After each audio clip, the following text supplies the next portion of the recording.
बी टीव्हीवर येते आणि येऊन जाऊन मन की बात अबे साले कुछ तो काम की बात कर. का तुम्हाला माहित आहे का तिथं लोक तुमच्या आणि हे चोट्टे म्हणते अब की बार 400 पार.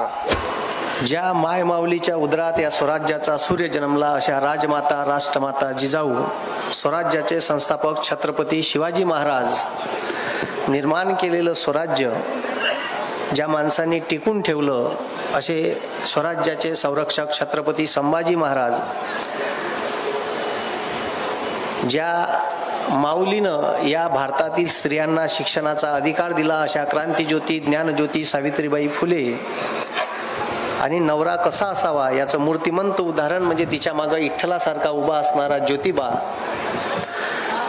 जगद्गुरु तुकाराम महाराज. आमच्या विदर्भाने 2 महान संत दिले, नाही तर आताचे संत भागवत सप्ताह करत आणि जुन्या संतांसोबत आताच्या संतांची तुलना शक्यच नाही. आणि एवढे खोटे बोलते राष्ट्रसंत तुकडोजी महाराज, आणि ज्यांच्या नावानं महाराष्ट्रभर ग्राम स्वच्छता अभियान राबवलं जाते असे कर्मयोगी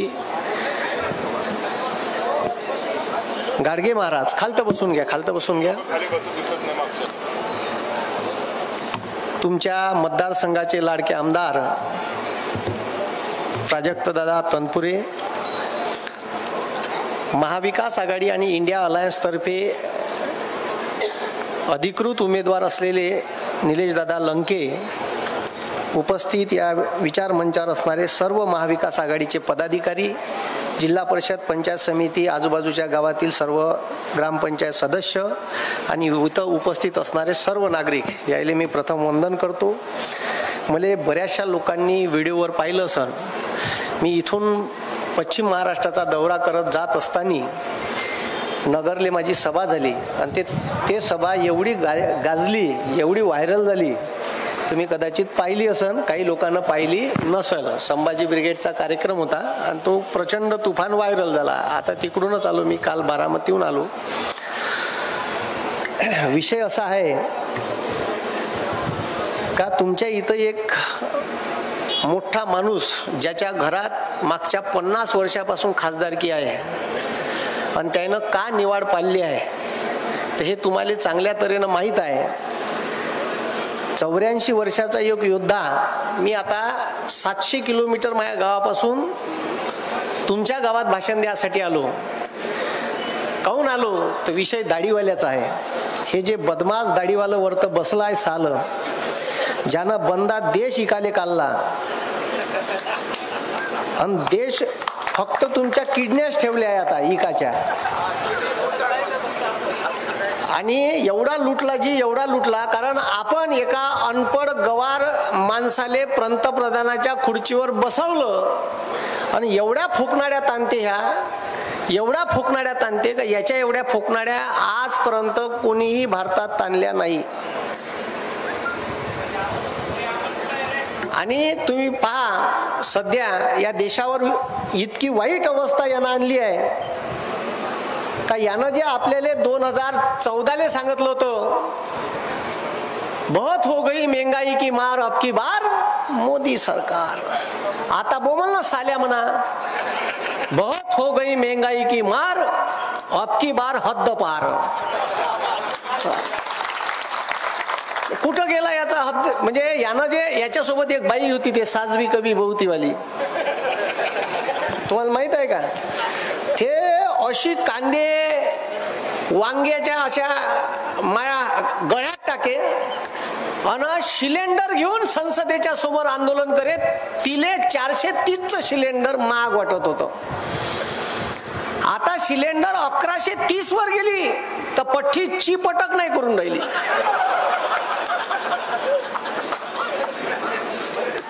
अरे त्यानं अच्छे दिन सांगितलं ना तुम्हाला, 430चं सिलेंडर 1130 केलं, झोक्कानं 200 कमी केले आणि मग म्हणते साल म्या कमी केले. अबे साल्या वखरले तुला 9 वर्ष.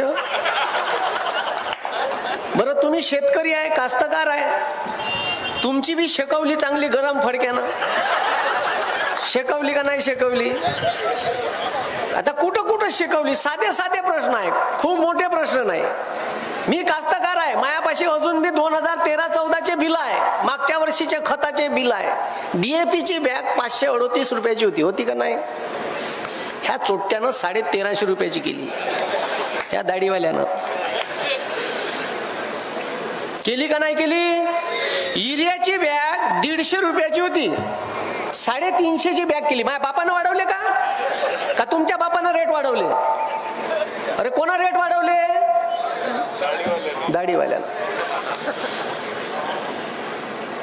जेवढंही फवाऱ्याचं औषध आहे, या फवाऱ्याच्या औषधावर चोट्ट्यानं GST लावला. आणि एवढा अहंकारी आहे जी, एवढा प्रसिद्धीसाठी हपापलेला आहे का तुम्हाला वॅक्सिन टोचलं कोरोनाचं, त्या वॅक्सिनच्या सर्टिफिकेटवर साल्याचा फोटो, पेट्रोल पंपावर फोटो. आता पेट्रोल 67 रुपये लिटर होतं बुऱ्या दिनात, ते ज्याले बुरे दिन म्हणे तेव्हा 67 रुपये, आणि याच्या अच्छे दिनात 116 रुपये लिटर.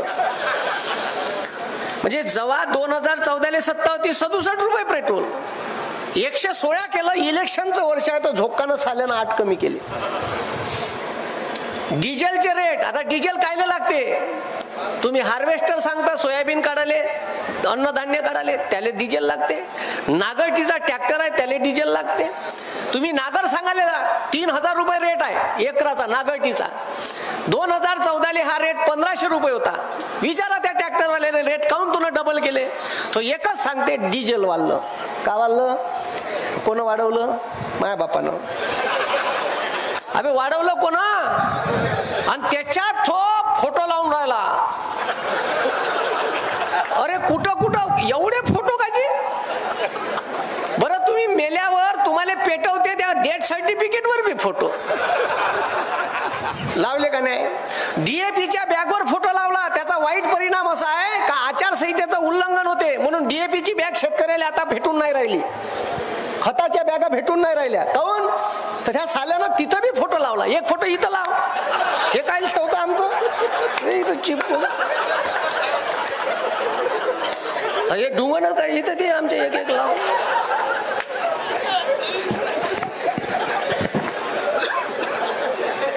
अजी इरिटेट, म्हणजे टीव्हीवर आला चॅनल बदलून टाकते माणूस, एवढा इरिटेट झाला आहे तो. आता पाऊस नाही लागत. रेल्वे स्टेशनवर सेल्फी पॉइंट बनवले ना. कोणाच्या पैशात?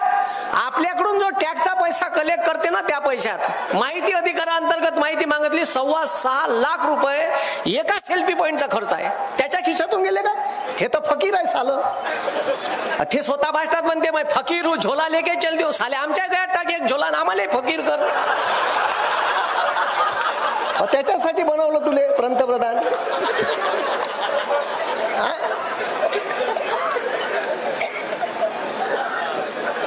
त्याच्यासाठी बनवलाय ना आपण त्याले. आम्हाला लुटून खास आल्या.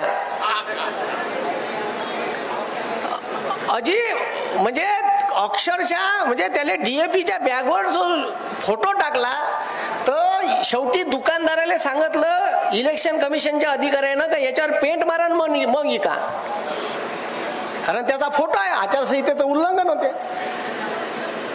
आणि ह्या शिकला कवडीचा नाही आहे. तो स्वतः म्हणते का मैं अनफड हूं, त्यानं भाषणात म्हणलाय. त्याला प्रूफ पाहिजे असेल तर मी देतो. त्यानं माझ्या पुण्या कोर्टात केस टाकायचे, टाकून घ्यावं साल्याले. म्हणजे मी लय वेगवेगळ्या विषयावर व्हिडिओ घेतो. या दाढीवाल्याले एवढ्या शिवाय कोणच नसेल दिले जेवढ्या मी उघडा पाळला त्याला. कोणच नाही जी. तुम्ही माझ्या युट्यूबवरचे व्हिडिओ पहा. मी एक व्हिडिओ घेतला रामायण ते राम मंदिर, 2.25 तासाचा व्हिडिओ. पहिलेच व्हिडिओ सांगून दिलं, काही भक्त नाही ते लंडोरे पोट्टे ते बशी. त्याला म्हणलं कोण्या कोर्टात जायचं आहे, माझ्या विरोधात चाललं जायचं, कुठं जायचं आहे चाललं जायचं. 2.25 तासाचा. BJPनं रामाचा वापर कसा पॉलिटिकली केला हे पूर्ण समजून सांगितलं आहे मी. आणि आपल्याला मार सांगते हिंदू धर्म सांगते ना तुम्हाला. मुसलमानात हिंदूले भांडून टाकन. त्या गुजरातची पॉलिसी राबवून राहिली या देशात. महाराष्ट्रात जाती जातीत भांडण लावून टाकलं. मराठा OBC भांडास आले हो तुम्ही. हा त्याच्यात मधात एक पिलांटू सोडलं धनगर, तिसरा भांडा तुम्ही. म्हणजे यायनं का केलं, यायनं जाती जातीत धर्मात भांडण लावायचे. अरे मला आता कोणतरी एक माणूस सांगे तुमच्या इकडला का मराठा माणूस ओबीसीच्या दुकानात नाही चालला, ओबीसीचा माणूस मराठ्याच्या दुकानात नाही चालला. अरे एवढं म्हणजे ज्या राष्ट्रसंत तुकडोजी महाराजांना ठीक आहे सर्व धर्म समभाव सांगितला, जगद्गुरु तुकाराम महाराजांना सांगितलं का एकता एकात्मतेने राहा, आणि इथं हे जाती जाती धर्मात भांडण राहून राहिले. अरे भारत देश होता का, या भारत देशात या देशाची एकात्मता कायम राहिली पाहिजे, सगळे लोक एकोप्यानं चांगल्या तऱ्हेने राहिले पाहिजे. असे जेव्हा पिक्चर भारतात येत होते त्याला टॅक्स फ्री करत होतं गव्हर्नमेंट. हे चोट्ट सरकार हिंदू मुसलमानात झगडे लागले पाहिजे असे पिक्चर टॅक्स फ्री करते. काश्मीर फाईल, केरला स्टोरी, तुम्ही समजून घ्या. ज्या कवी मोहम्मद इक्बालनं 1920 ले कविता लिहिली होती, सारे जहां से अच्छा हिंदू सीता हमारा, त्याच्या मनात विष पेरलं आणि त्यानं पाकिस्तान वेगळा मागितला. तो पाकिस्तानात गेला, पाकिस्तान दिला. पण मात्र आपण आजही 15 ऑगस्टच्या अगोदरल्या दिवशी शाळेत असे रांगेत मोठे बसवते मैदानात, आणि आजही आम्ही गाणं म्हणतो सारे जहां से अच्छा हिंदू सीता हमारा, म्हणतो का नाही? 26 जानेवारीच्या अगोदरल्या दिवशी 25 जानेवारीला म्हणतो आपण, प्रॅक्टिस करतो त्याची. आम्हाला सांग, आमच्या पुराईत का पेरायला पाहिजे?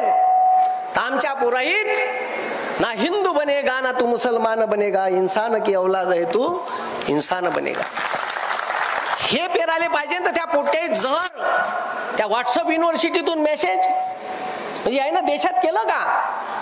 तर यायनं देशात आपल्या पोट्याले व्हॉट्सअप युनिव्हर्सिटीचे स्टुडंट बनवले. BSNL सारखी कंपनी फायद्यात होती, तिले गड्ड्यात नेली मसनात. तिले तिचे जे अधिकारी होते BSNLच्या कंपनीचे, त्याले रिटायरमेंट घ्यायला लावलं अगोदरच 52व्या वर्षी 50व्या वर्षी. आणि याच्या जागी ना याचा सोबती आणला मुक्या, करलो दुनिया मुठ्ठी में. मुक्या ओळखता का मुक्या? त्याचा भाऊ आहे अन्या.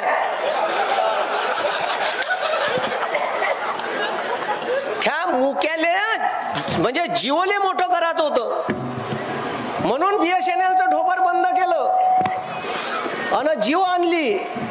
आणि तो जिओवाला त्याला माहित होतं बंद्या कंपन्या बंद करून टाकल्या. एअरटेल पार गायब, आयडिया गायब. तुमच्या पैसे पहिले 2च सिम होते, आयडिया, एअरटेल, वोडाफोन होते ना. आता काय जिओ फुकट वाटलं, फुकट 8 फुकट सिम, 2 GB डाटा अनलिमिटेड, 8-6 महिने फुकट दिलं मस्त. आणि झोक्कानच म्हणते 199 दिलं का नाही 6 महिन्यानं. मग तिथून 6 महिने नाही जात तर झोक्कानच त्यानं गेले 399. घे ना शकून, केले का नाही? बरं तिथून 6 महिने नाही जात तर साल्यानं पुन्हा केले 599, 2 GB डाटा अनलिमिटेड कॉलिंग. आणि आता 6 महिन्याच्या अगोदर, इलेक्शनच्या 6 महिन्याच्या अगोदर केले 719 रुपयाचं रिचार्ज. आणि त्याचे 3 महिने त्या मुक्याचे 84 दिवसाचे आहे, त्याच्यात बी 7 दिवसाची कल्टी मारली साल्यानं. म्हणजे त्याच्या पोट्याला जेव्हा पोट्ट होईन का नाही, त्या 8व्या महिन्यातच पैदा होणार आहे. कारण त्याचे म्हणजे 3 महिन्याचा ड्युरेशन 84 दिवसाचा आहे ना.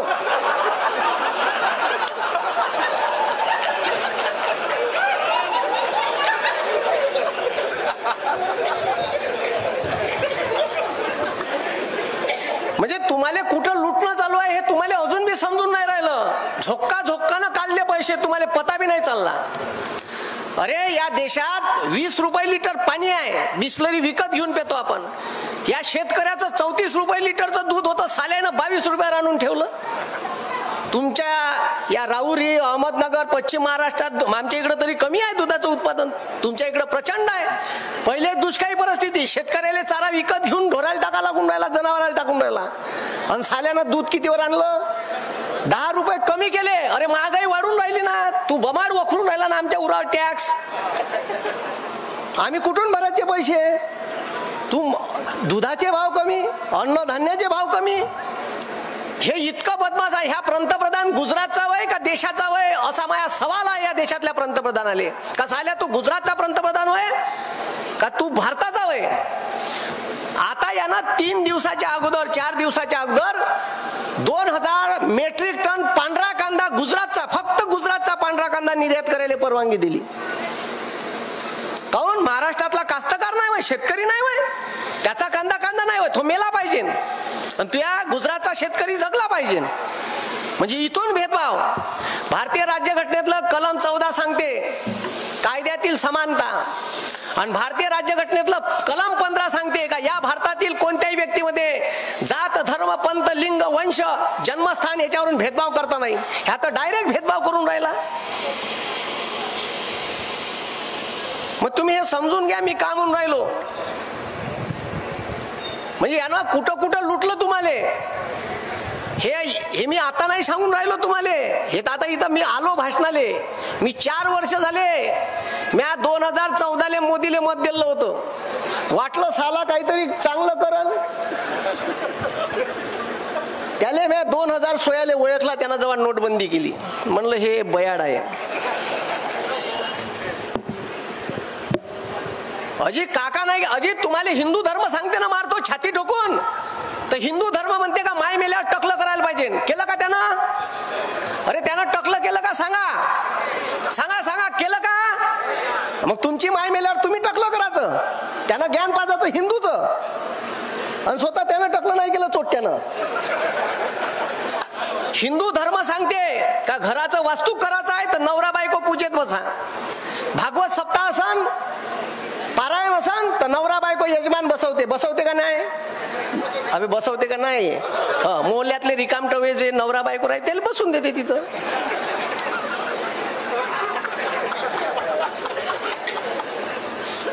आणि मंदिरात प्राण प्रतिष्ठा जरी करायची नवरा बायको पाहिजे का नाही? ह्या राम मंदिराची प्राण प्रतिष्ठा करायला गेला आणि संट्या एकटाच, कोणीच नाही बाजूले. कॅमेराच्या समोर कोणी मधात आला त्याला बाजूले करते.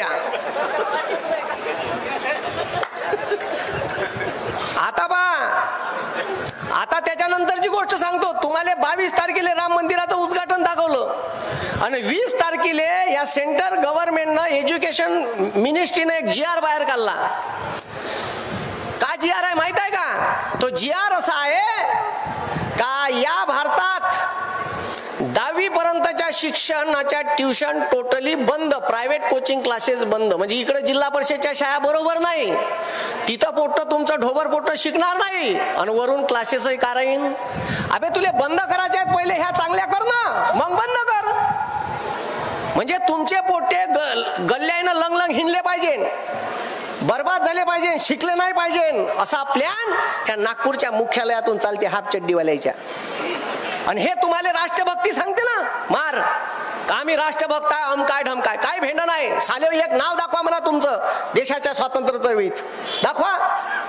होतं का? तर ज्याच्या नावानं तुम्ही स्कीम चालून राहिले दाखवा ना म्हणा. तुम्ही 52 वर्षे तिरंगा नाही फडकवला त्या मुख्यालयात. तुम्ही आम्हाला सांगता राष्ट्रभक्ती? अरे या इथं बसलेल्या प्रत्येक माणसात राष्ट्रभक्ती आहे. तुम्ही शेती जरी करत आहे तर या देशातल्या प्रत्येक भारतीयाच्या मुखात सुखाचा अन्नाचा घास भरणारे माणसं तुम्ही आहे इथं बसून. आणि म्हणून एक कास्तकाराचा पोरगा, गोरगरिबाचा पोरगा वर आणण्याचं काम माननीय शरद पवार साहेबांनी केलं. आणि एक तुम्हाला गोरगरिबाचा जनसामान्याचा उमेदवार निलेश दादा लंके दिला. आणि काहीच नाही या माणसाचं जर नाव पाहायचं असेल, काहीच नाही. कोरोनाचं कार्य पहा. अरे कोरोनात सगळे घरात घुसून होते. ह्या एकटाच माणूस मैदानात कोरोनाच्या विरोधात लढत होता. तुम्हाला ऑक्सिजनचं सिलेंडर, कोणाला इंजेक्शन, हे सगळं काम त्या माणसानं केलं. आणि तुम्हाला निवडून द्याच लागन, दुसरा पर्याय नाही आहे. नाही तर यायच्याच घरात आहे 50 वर्षापासून खासदारकी. ह्या रस्ता मागचे 5 वर्ष खासदार होते बीजेपीचे, होते ना? अरे होते का नाही? तुमच्याच गावातल्या लोकांनी सांगितलं 400-500 लोक मेले म्हणे ह्या रस्त्यावर ऍक्सिडेंटनं आतापर्यंत. मनमाड नगर सांगितलं ना. आणि कितीतरी लोकांचे गेली गाडी गड्ड्यात, गेला पाठीचा कणा, जा तिकडं. म्हणजे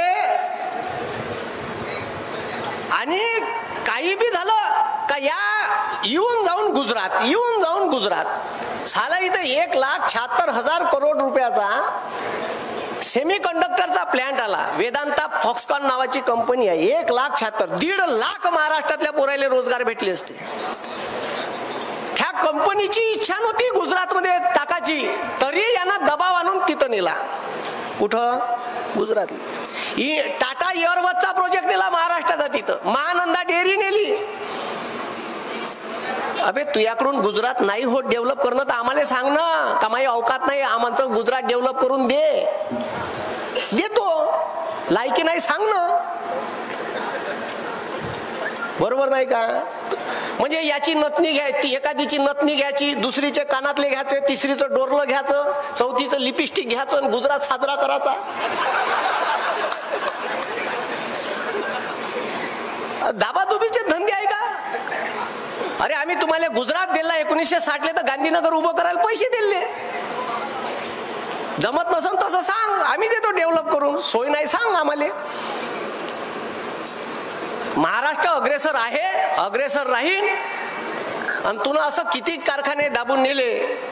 आता माल सांगितलं आपल्याला. आता पहा, स्वतः पंतप्रधान अरबी समुद्रात छत्रपती शिवाजी महाराजाचं स्मारक उभं करायचं आहे, त्यासाठी उद्घाटनाला आला होता. जलपूजन ते पहा, बोटी गिटीत होता तो.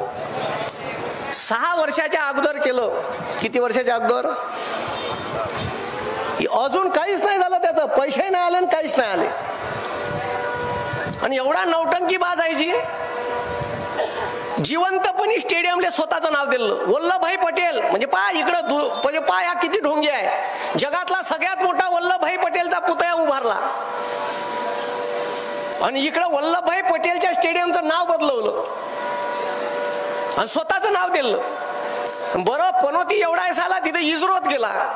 चंद्रयान ते राहिले सायंटिस्ट, हा झेंडा गेला. तिथं गेला चंद्रयान, चंद्रावर उतरलं नाही. क्रिकेटची फायनल मॅच पाहायला गेला,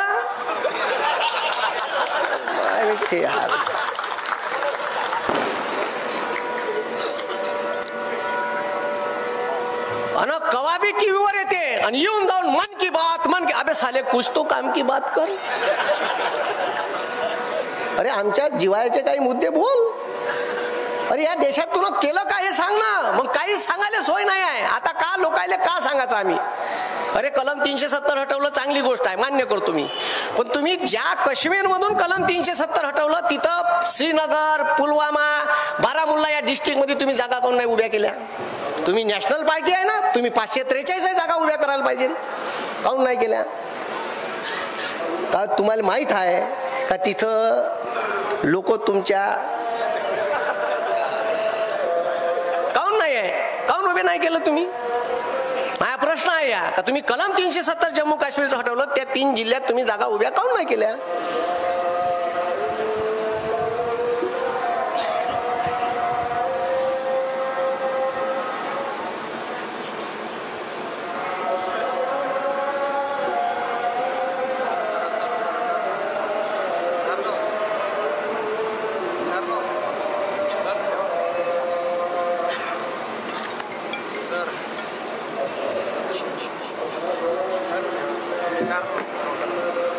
बरं का सर?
झाली का अजून?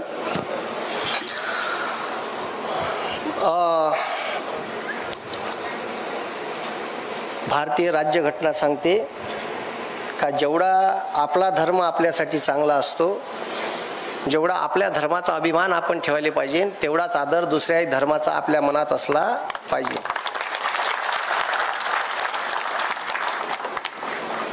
आणि हेच या देशाच्या संविधानानं आपल्याला शिकवलं. आणि हे चोट्टे म्हणते अब की बार 400 पार. आणि त्याचेच बीजेपीचे आणि काही RSSच्या नेत्यानं स्टेटमेंट केलं का आमच्या देश, तुम्हाला जर देशाचं संविधान बदलवायचं आहे, साल्या बदलव म्हणा, त्या ढोंगणाले फटाके नाही लावले तर.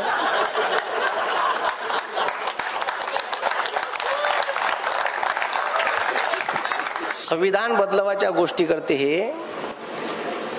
जे संविधान या देशातल्या सर्वसामान्य नागरिकाला न्याय देते, त्याचे हक्क त्याला देते, ते संविधान बदलवण्याचे प्रयत्न या देशाचं सरकार सत्तेत येऊन करण्याचं करून राहिले. म्हणून जर आपल्याला येणाऱ्या काळात हे लक्षात ठेवा, हे म्हणते काँग्रेसनं का केलं, तर जे चोट्टे तुम्ही इकून राहिले का नाही, ते काँग्रेसनं केलं. कोण केलं? अरे या मोदी सरकारनं उद्योगपत्याची 10,35,000 करोड रुपयाची कर्जमाफी केली. 10 लाख. हे तर 3 महिन्याच्या अगोदरचे आकडे सांगून राहिलो. माहिती अधिकाराअंतर्गत रिझर्व्ह बँक ऑफ इंडियाला मागितलेली माहिती आहे. आणि रिझर्व्ह बँकेनं मग डायरेक्ट नेटवरच टाकलं, तुम्ही रिझर्व्ह बँकेनं उद्योगपत्याचं कर्ज किती राईट ऑफ म्हणजे माफ किती माफ केलं, तर 10,34,000 करोड रुपयाचं कर्ज माफ केलं. या देशाच्या शेतकऱ्यावर फक्त 1.5 लाख करोड रुपयाचं कर्ज आहे. शेतकऱ्याचं कर्ज माफ करायला पैसे नाही आहे म्हणते. आणि 2009 मनमोहन सिंगाचं काँग्रेसचं सरकार होतं, तेव्हा माननीय शरदचंद्रजी पवार साहेब कृषी मंत्री होते, तेव्हा 72,000 करोड रुपयाची कर्जमाफी या काँग्रेस सरकारनं केली. आणि तुमच्याकडून ते कर्जमाफी होऊन नाही राहिली. म्हणजे उद्योगपत्याचं पहा, हे सरकार कोणाच्या बाजूचं आहे हे तुम्ही समजून घ्या. त्या मध्य प्रदेशात हसनदेव नावाचं जंगल कापलं, अदानीले तिथचे दगडी कोळशाच्या आणि लोखनिसाचे कॉन्ट्रॅक्ट ऐकले, बंद जंगल, जंगल जमीन खतम, आदिवासी उघड्यावर. पुरं म्हणजे हे मुक्या अन्याले वर्तण्याचं आणि तुमची नड्डी पिचकाची. हो, तुमच्या अजी PM केअर फंड माहित आहे तुम्हाला? PM केअर फंड कोरोना होता तर तुम्हाला गुगल पे फोन पे, ठीक आहे, त्याच्यानंतर पेटीएम, याच्यावर एक मेसेज याचा, PM केअरला मदत करा. आपली भावना होती वा देशासाठी पैसे चालले बा, देश अडचणीत आहे. अरे काय, टाटानं 500 करोड रुपये दिले, कोण 100 करोड दिले, कोण 200 दिले, कोण 100 दिले. आता तुम्हाला सांगतो, भारतीय राज्यघटनेतलं कलम 267 नावाचं कलम आहे, 267 आर्टिकल, ते म्हणते का जर देश अडचणीत आला, युद्ध झालं, भूकंप आला, पूर आला, देशावर कोणतीही नैसर्गिक आपत्ती आली, तर भारताचा पंतप्रधान लोकांना आवाहन करन का तुम्ही आम्हाला मदत करा. लोक SBIचा अकाउंट नंबर देईन सरकार, आणि त्याच्यावर लोक मदत करन, आणि त्या पैशाचं ऑडिट करत असते. तो ऑडिट करणारा एक मोठा अधिकारी असते, त्याला controller and auditor general of India म्हणते. ह्या चोट्यानं काय केलं, त्याच्यावर पैसे नाही मागितले, यानं एक प्रायव्हेट ट्रस्ट तयार केला, PM केअर फंड, त्याच्यावर पैसे घेतले आणि त्याच्यावर त्याचं ऑडिट नाही केलं, त्याचा हिशोब नाही दिला. पैसे कोणाचे? तुमचे. पैसे कोणाचे? तुमचे. तुमच्या पैशाचा हिशोब नाही. आणि मग माहिती अधिकाराअंतर्गत एका पोट्यानं अर्ज टाकला, तर त्याला म्हणे PM केअरची माहिती देता येत नाही. अबे चोट्या, पैसे किती जमा? माहित नाही. कुठे गेले? माहित नाही. अरे किती करोड रुपये जमा झाले याचा आता पताच नाही. हे तुमचे सर्वसामान्याचे पैसे आहे. इंदिरा गांधीच्या काळात युद्ध झालं, नेहरूच्या काळात युद्ध झालं, तर त्यानं गव्हर्नमेंटच्या ऑफिशियल राज्यघटनेच्या तरतुदीनुसार तयार झालेल्या अकाउंटवर पैसे मागितले. आणि ह्या चोट्यानं प्रायव्हेट फंड उभा केला आणि हिशोब द्यायला बी तयार नाही. बोलवा त्यानं, मला कोण्या कोर्टात बोलवायचं आहे. तो एवढं बोलतो जी, एवढं बोलतो याच्या विरोधात. मी पाहून राहिलो का याच्या विरोधात बोललो का ईडीचे धाड. हे आता तुमच्या इथं आहे उभं, इखे पाटील पलटी तिकडं काय नसतं तर ईडीची नोटीस आहे ना उद्या. आणि मग वॉशिंग पावडर निर्मा आहे, मशीन आहे त्याच्या वॉशिंग. 70,000 कोटीचा माणूस टाकला का वॉशून बाहेर निघते. आणि मग आता काही लोकायले सांगायला काहीच पर्याय शिल्लक नाही. आता का सांगायचं निवडणुकीत लोकायले का घेऊन जायचं. तर मग का केलं या पट्ट्यानं. मग ह्याचा पक्ष फोड, शिवसेना फोड, गुवाहाटी मार्ग, सुरत मार्ग, गुवाहाटी. काही कारण नसताना साहेबाचा पक्ष बोलला. त्याला माहित होतं जेलमध्ये राहण्यापेक्षा सत्तेत राहिलेलं बरोबर.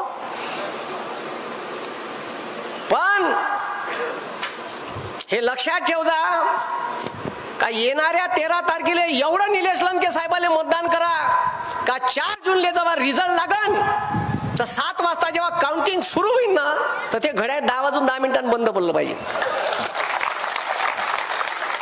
आणि ते बंद पडलेलं घड्याळ पवार साहेबाच्या चरणी यांना आणलं पाहिजे. आणाच लागन. कारण ते घड्याळ त्याच्याकडून चालू नाही होऊ शकत. त्याच्या चाब्या पवार साहेबाच्या हातात आहे. आणि मोदीनं एवढ्या सभा महाराष्ट्रात आजपर्यंत नाही घेतल्या. येऊन जाऊन महाराष्ट्र. टार्गेट कोण. पवार साहेब. काऊन. तर या माणसाचं खच्चीकरण करायचं. कारण उद्या जर 273चा इंडिया अलायन्सचा जादू आकडा नाही झाला, 10-15 उमेदवार कमी असले सरकार स्थापन कराले तर एकच माणूस आहे का ह्या आकड्याचा जादूगार आहे. कारण त्याला माहित आहे का ह्या माणूस सकाळी लंकेत पाठवते, शपथविधी घेते आणि लंकेले आग लावून 3 वाजता वापस बी आणते. असा एकच माणूस आहे, दुसरा माणूस नाही. म्हणून ते एकाच माणसाला भिवून आहे सध्या. आणि मला कमाल वाटते राजू, पवार साहेब 84 वर्षाचे आहे. माया वर्धेत 43 डिग्री सेल्सिअस टेम्परेचर होतो. 43 डिग्री सेल्सिअस टेम्परेचर मध्ये त्या टफावर बसले वरतं आणि बंद्या मिरवणुकीत 2.5 तास फिरले. ते रुमालावर थंड पाणी टाकत जाय बिस्लरीचं आणि चेहरा पुसत जाय. मी कमाल केलं. काल अक्षरशः तब्येत बिघडली त्याची. मी तिथं पायापाशीच बसून होतो. असं तो जो व्हिडिओ व्हायरल झाला 84 वर्षाचा योद्धावाला, तो मॅच टाकला होय. तो मॅच शूट केला होय. ती शूटिंग करू नाही देत, मी लपून घेतला. अक्षरशः त्याला म्हणजे अक्षरशः तब्येत बरी नव्हती. 3-3 सभा एवढ्या उन्हात, भर उन्हात, एसीच्या गाडीतून पुन्हा उन्हात. एखादा कणपटून जाते माणूस. आमच्या इकडं तर डायरेक्ट हागून उलट्याच लागते.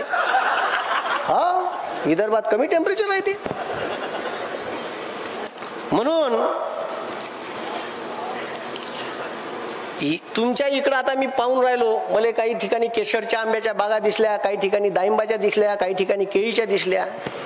हे जे तुम्ही आता तुम्हाला सबसिडी भेटते फळबाग योजनेवर, हे फळबाग योजना कोण्या माणसाने चालू केली तर त्या माणसाचं नाव आहे माननीय शरदचंद्र पवार. तुम्ही जे ड्रीप घेता, तुम्ही जे स्प्रिंकलर घेता, ह्या चोट्यानं त्याची सबसिडी कमी केली. काही लोकांना तर 3-3 वर्षाचे पैसे भेटायचे आहे सबसिडीचे. ते पवार साहेबांना चालू केलं. म्हणून येणाऱ्या काळात हे जे बदमाशपणा यायनं केली ना आपली चांगली शिकवली, तुम्हाला अजून शिकून घ्यायचे असन तर त्याले मतदान करजा. शिकून घ्यायची नसन तर गोरगरीब जनसामान्याचा 24 तास उपलब्ध असलेला नेता निलेश लंके साहेबाले मतदान करा. त्याच्या नावासमोरचं तुतारी या चिन्हासमोरचं बटन दाबा. सगळ्या लोकांपर्यंत चिन्ह पोहोचायचं आहे तर फेसबुकचे, इंस्टाग्रामचे स्टेटस ठेवा. आपोआप लोकांपर्यंत चाललं जाते. लय लोकांपाशी मोबाईल आहे आणि ज्या लोकांपाशी नाही आहे त्याच्यापर्यंत पॉम्पलेट पोचवा साधं. आणि प्रत्येकानं इथं असणाऱ्यानं जबाबदारी घ्या. असं आहे. म्हणून मी आता 600-700 किलोमीटर वरून आलो. याच्यासाठी आलो का जर हे काही बदललं नाही, मी तर लय बोलतो जी. एवढं बोलतो का माया एवढं कोणी बोलत नसन. माया बाप बी म्हणते तू लय बोलतो म्हणते. एकटाच आहे तसंही मसनातच जायचं आहे. जिवंत राहून का आता इथून गेला झाला एखाद्याचा ऍक्सिडेंट, मेला म्हणजे गेला. कवा कोणाचं मरण आहे काही सांगता येते का घेऊन जायचं आहे. झंडून मरण्यापेक्षा बंद करून मरायचं ना, बरोबर नाही का.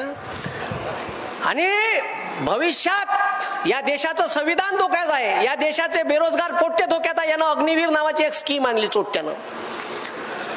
या देशातलं पोरग 17 वर्षाच्या बॉन्डवर लागत होतं, त्याले तिरंग्यात शहीद झाल्यावर लिफ्टून आणल्या जात होतं, त्याला मानवंदना देण्यात येत होती, त्याले पेन्शन होती, त्याला कॅन्टीनची अर्ध्या किमतीची सुविधा होती.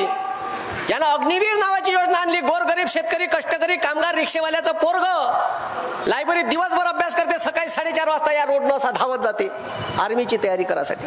ह्या चोट्ट्यानं 4 वर्षाची भरती आणली. तुमचं पोरग 19व्या वर्षी लागन आणि 23व्या वर्षी रिटायर्ड करण. लग्नाच्या वयात रिटायर्ड करणारा पंतप्रधान आहे. या अनफड गवार ह्या म्हणते मी स्वतः अनपड आहे, याचा तडीपार सोबती म्हणते आमचा पंतप्रधान MA आहे. कोण्या विषयात एंटायर पॉलिटिक्स या नावाची डिग्रीच नाही आहे भारतात. बरं, डिग्री 1978ची, त्याच्यावर फॉन 1993चा, त्याच्यात युनिव्हर्सिटीचं स्पेलिंग चुकीचं. अबे साले कॉप्या करता तर कमीत कमी लोकायले तो नका दिसू देऊ. असा आहे, असा सत्यानाश या पंतप्रधानानं आपला केला. जे आहे अजून लय आहे, सांगत बसलो 3 तासही कमीच पडते. म्हणजे एवढं मायापाशी आहे का? लय व्हिडिओ घेतले आहे, व्हिडिओ पाहायचा युट्यूबवर, भरपूर व्हिडिओ घेतले आहे. पुरे सत्यानाश मी पुरी पोलखोल केली आहे यायची वाली, काहीच नाही ठेवलं त्याचं. आता अभ्यास करतो म्हणून समजते बा, म्हणून तुम्हाला सांगून राहिलो. म्हणून जेव्हा इतिहास लिहिला जाईल भविष्यात, माझ्या पोरानं जर मला विचारलं का बाबा या देशाचं संविधान धोक्यात होतं, या देशाचा शेतकरी धोक्यात होता, त्याच्या आत्महत्या होऊन राहिल्या होत्या, त्याच्या शेतमालाले भाव नव्हते मिळून राहिले, त्याच्या अन्नधान्यावर 5% GST लावला, 30 किलोच्या कट्ट्यावर 5% GST लावला. तुम्ही तुरीच्या डाळीचे कट्टे आणता, मार्केटला गेले का 30 किलोचा HMTचा कट्टा आणता. कोण आणते 30 किलोचा? सर्वसामान्य माणूस आणते. तुमच्या घरी निया ड्रामात भरून आहे का नाही ते वर्षभराचे? त्याच्यावर बी साल्यानं 5% GST लावला. या देशातला शेतकरी, सर्वसामान्य नागरिक हा धोक्यात आहे. बेरोजगार पोट्ट्याचे रोजगार चालले, गव्हर्नमेंट नोकऱ्या बंद करून राहिले, आरक्षणावर खतम करायच्या मागे लागले आहे. जेव्हा या देशाचा बेरोजगार लंगलंग हिंडत होता, या देशाच्या शेतकऱ्याला न्याय मिळून नव्हता राहिला, या देशात संविधान धोक्यात होतं. माझ्या पोरानं जर भविष्यात प्रश्न विचारला, बाबा तेव्हा तुम्ही का करत होते, मी ह्या सभा दाखवीन त्याले, बाबू मी हे करत होतो. मायापेक्षा 84 वर्षाचा योद्धा या वयात आपल्या घरचं म्हातारं बाजीवर पडलं असते. ते भर उन्हात हिंडून राहिले. पण तुमचं एवढं कर्तव्य आहे का या देशाचं संविधान धोक्यात आहे, सर्वसामान्य नागरिक धोक्यात आहे, या देशाचा शेतकरी धोक्यात आहे, बेरोजगार युवकाचं भवितव्य धोक्यात आहे, तर तुम्ही येणाऱ्या 13 तारखेचं बटन बरोबर दाबजा. एवढीच माझी विनंती आहे तुम्हाला. म्हणून 3 आवाज देतो, आवाज आरपार गेला पाहिजे. जाईन का? छत्रपती शिवाजी महाराज की जय. छत्रपती शिवाजी महाराज की जय. रामकृष्ण हरी, रामकृष्ण हरी. वाजवा तुतारी, रामकृष्ण हरी. वाजवा तुतारी. भारत माता की जय, भारत माता की जय, भारत माता की जय. धन्यवाद.